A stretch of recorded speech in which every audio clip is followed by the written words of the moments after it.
இல்லை எனக்கு புரியலை. 4800 இன்வெஸ்ட் பண்ணி 3,16,000 ப்ராஃபிட் அடிக்கிறது. பாவம் நாங்கள் அதை ப்ரூஃபோடே பார்ப்போம். நாங்கள் லைஃப் டைம் சப்போர்ட் கொடுத்த ஃபேமிலி குரூப்புக்கு அவரோட ப்ராஃபிட் கார்டை ஷேர் பண்ணிக்கிறார். அதில் உங்களுக்கே பார்த்துக்கொள்ளும் அவர் 4800 இன்வெஸ்ட் பண்ணி 3,16,000 ஏர்ன் பண்ணிக்கிறார். நீங்களும் இந்த மாதிரி சின்ன அமௌண்ட் இன்வெஸ்ட் பண்ணி பெரிய அமௌண்ட் ப்ராஃபிட் உங்களோட ஸ்டூடெண்ட்ஸே வந்து 4800 வச்சுட்டு 3 லட்சம் ஏர்ன் பண்ணுறான்னு சொன்னால் நீ பேசாமல் போயிட்டு வந்து ட்ரேடிங்கை பண்ணண்டா. எதுக்குடா கிளாஸுக்கு வேறு சொல்லி கூவுற? எதுக்கு கூவுற?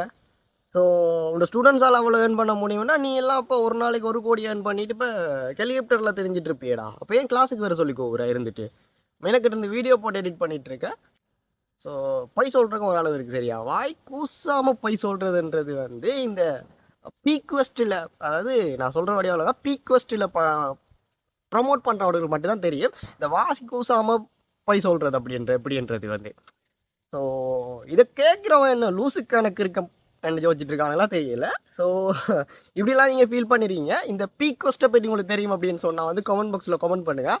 முடிஞ்சால் அதில் ப்ரொமோட் பண்ணுற ஒரு 10 பேர் ஐடியில் டெக் பண்ணி விடுங்க. நாக்க பிடிங்கிட்டு சாகட்டு சனியனு.